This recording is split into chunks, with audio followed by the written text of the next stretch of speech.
এই বৃষ্টি উপেক্ষা করে আপনারা যারা এসেছেন আপনাদের প্রতি অনেক ধন্যবাদ এবং শুকরিয়া আদায় করছি। আমরা সাময়িকভাবে হয়তো আপনাদের কিছু অসুবিধা হচ্ছে, এটার জন্য আমরা দুঃখ প্রকাশ করছি। প্রিয় সখীপুরবাসী, জুলাই গণ অভ্যুত্থান হয়েছিল 2024 সালে। 2026 সালে আজকে 2 বছর আমরা বর্ষ পূর্তি উপলক্ষে এই সকল বিভিন্ন উপজেলায় আমরা যাচ্ছি জুলাই পদযাত্রা নিয়ে। আমাদের এবারে জুলাই পদযাত্রা 5টি বিষয়কে সামনে রেখে আমরা এসেছি আপনাদের কাছে। সেই 5টি বিষয় হচ্ছে গণভোটের গণরায় বাস্তবায়ন। আপনারা জানেন 2024 সালের গণ অভ্যুত্থানের পরে আমাদের সকলের দাবি ছিল সংস্কার, অর্থাৎ দেশের পরিবর্তন। বিগত স্বৈরাচারী শেখ হাসিনা সরকার বাংলাদেশ থেকে কোটি কোটি টাকা বিদেশে পাচার করেছে, লুটপাট করেছে, বিরোধী রাজনৈতিক নেতা কর্মীদের গুম খুন করেছে এবং শাপলা গণহত্যা করেছে, পিলখানা হত্যাকাণ্ড ঘটিয়েছে এবং জুলাই মাসে সাধারণ ছাত্রদেরকে হত্যা করেছিল। সেটার বিচার আমরা চেয়েছিলাম। আমরা এমন একটা দেশ এবং সরকার চেয়েছিলাম যাতে বাংলাদেশে কথা বলার অধিকার থাকে, মত প্রকাশের অধিকার থাকে।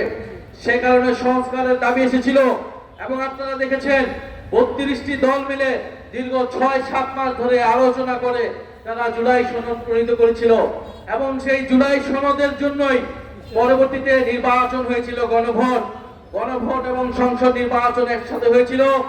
সেই সংসদ নির্বাচনের পাশে গণভোটে আমরা সবাই হ্যাঁ অথবা না তে ভোট দিয়েছিলাম। বাংলাদেশের 70% মানুষ হ্যাঁ এর পক্ষে, সংস্কারের পক্ষে ভোট দিয়েছিলেন কিনা আপনারা? হ্যাঁ এর পক্ষে ভোট। আমরা সবাই কিন্তু হ্যাঁ এর পক্ষে, সংস্কারের পক্ষে ভোট দিয়েছিলাম। কিন্তু এই বিএনপি সরকার ক্ষমতায় আসার পরে পাল্টে গিয়ে সেই সংস্কার এবং জুলাই সনদকে অস্বীকৃতি জানিয়েছে, গণভোটকে অস্বীকৃতি জানিয়েছে এবং এখন পর্যন্ত তারা সংস্কার বাস্তবায়ন করে নাই। আমরা বলছি সংস্কার হচ্ছে জনগণের ম্যান্ডেট। আপনারা আমরা সবাই ভোট দিয়েছি সংস্কারের পক্ষে। কেন আমরা সংস্কার চাই? আমরা সংস্কার চাই যাতে পুলিশ সংস্কার হয়, পুলিশ কোনো দলীয় পুলিশ না হয়, প্রশাসন কোনো দলীয় পুলিশ প্রশাসন না হয়। আপনারা আদালতে গেলে যাতে ন্যায় বিচার পান।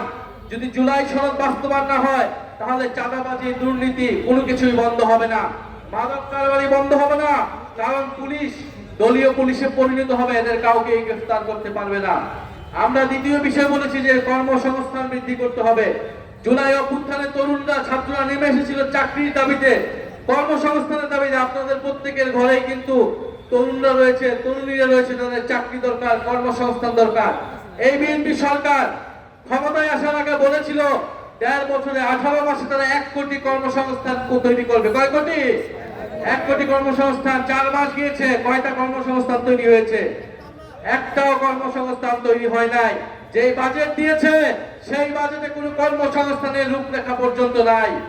এরপর আমরা বলেছি বিদ্যুৎ বিভ্রাট, বিদ্যুৎ সংকট নিরসন করতে হবে।